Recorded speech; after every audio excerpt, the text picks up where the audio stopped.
এই যে বাপুরা, চারদিককার পরিবেশ পরিস্থিতি দেখে রে বাপু, তোমাদের সাথে একটা কথা না কই আর পারলাম না। যে ধর্ম যার যার, সংঘাত সবার। হ, ঠিকই শুনেছ, যে ধর্ম যার যার, এই সংঘাত সবার। আগে মানুষ কইতো কি যে ধর্ম যার যার, উৎসব সবার। এই কথাটা বাদ হয়ে যাওয়ার পরেতেই শুরু হয়েছে কিন্তু এই যে এরকম অবস্থা।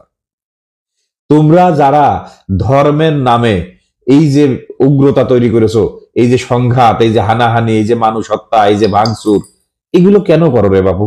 হ্যাঁ, কারোর কোন ধর্মে কি এই কথা কয়? পৃথিবীর সকল ধর্ম, সব ধর্মই তো শান্তির কথা বলে। সব ধর্মই তো কয় যে একে অপরের সম্প্রীতির মধ্যে বসবাস করো। আজকে একজন মুসলমান মরে গেলে একজন মুসলমানের মনে কষ্ট লাগে, অন্তরে ব্যথা লাগে। একজন হিন্দু মরে গেলে একজন হিন্দুর অন্তরে ব্যথা লাগে। একজন খ্রিস্টানরে বাইরে ফেললে একজন খ্রিস্টান কাঁদতেছে। বাপুরে, তোমরা মানুষ হবা কবে? হ্যাঁ, যে একজন মানুষ মরে গেলে সবাই মিলে আহা করবা। একজন মানুষের বিপদে সব মানুষ একসাথে মিলে মিশে যায়, তার পাশে দাঁড়াবা। আগে তো আমরা মানুষ, তারপরে তো আমাদের ধর্ম। আমরা যদি মানুষের প্রতি মানুষের যে দয়া মায়া, আমরা যদি সেটুক দেখাতে না পারি, আমরা যদি মানুষের পাশে যে বিপদে আপদে দাঁড়াতে না পারি, আমরা যদি উগ্রতা করে ধর্মের নামে মানুষকেই হত্যা করি, তাহলে আমাকে ধর্ম কোনে আগে? হ্যাঁ, তোমরা এই কথাটা কও, আজকে কোনো হাসি ঠাট্টা না, আজকে কোনো হাসি ঠাট্টার কথাই মনে আসতেছে না রে বাবু। তোমাদের কাছে খালি একটা প্রশ্ন করতে চাচ্ছি, যারা এই যে ধর্মের নামে উগ্রতা করো, হ্যাঁ, এক ধর্মের মানুষ আর এক ধর্মের এই যে উপাসনালয়ে যায়, আর এক ধর্মের প্রতিষ্ঠানে যায় তোমরা আক্রমণ করো, ভাঙচুর করো, এগুলো কেন করো? আজকে যদি আমরা মানুষই হতে না পারি, আজকে যদি আমরা হিন্দু মুসলিম খ্রিস্টান বৌদ্ধ আলাদা আলাদা হয়ে যাই, তাহলে আমরা একসাথে বসবাস করব কিভাবে কও দেখি?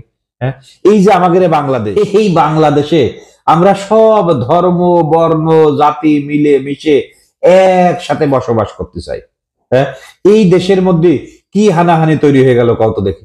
হ্যাঁ, আমরা যদি বাঙালি হয়ে, আমরা যদি একটা বাংলাদেশি হয়ে একটা মানে দেশের মধ্যে যদি আমরা বসবাস করতে না পারি, আমরা যদি ধর্মকে টাইনে নিয়ে এসে ধর্মকে সামনে রেখে আমরা যদি সংঘাতে জড়ায় যাই, তাহলে তো আমাদের ধর্মও থাকে না, আমাদের বাঙালিত্বও থাকে না, আমাদের দেশও থাকে না। কোন ধর্ম কোনোদিন বলতে পারে না যে তোমরা সংঘাত করো, তোমরা হানাহানি করো।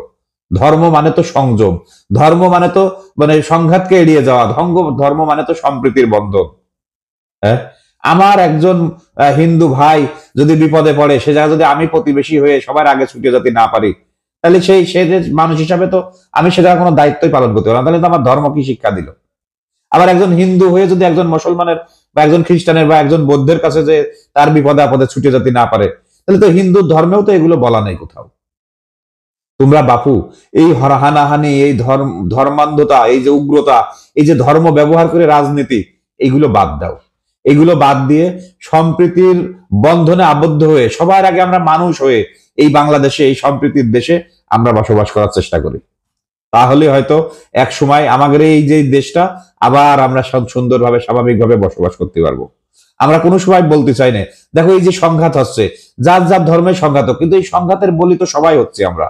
এই জন্যই তো আমি বললাম যে ধর্ম যার যার, সংঘাত সবার। আমরা কিন্তু আজকে যে জায়গায় সংঘাত হচ্ছে, সেই জায়গায় সাধারণ মানুষ যারা এই সংঘাতের সাথে জড়িত না, তারাও কিন্তু এই সংঘাতের বলি হচ্ছে, সাধারণ মানুষ মারা যাচ্ছে। তাই আসো, তোমাদের কাছে অনুরোধ বাপুরে, সব সময় তো হাসি ঠাট্টা করি, আজকে তোমাদের কাছে অনুরোধ করতেছি, তোমরা এই ধর্ম নিয়ে হানাহানি বাদ দাও। তোমরা মানুষ হও, মানুষের মতো করে আমরা সম্প্রীতির বন্ধনে সব একসাথে বসবাস করি রে বাপু।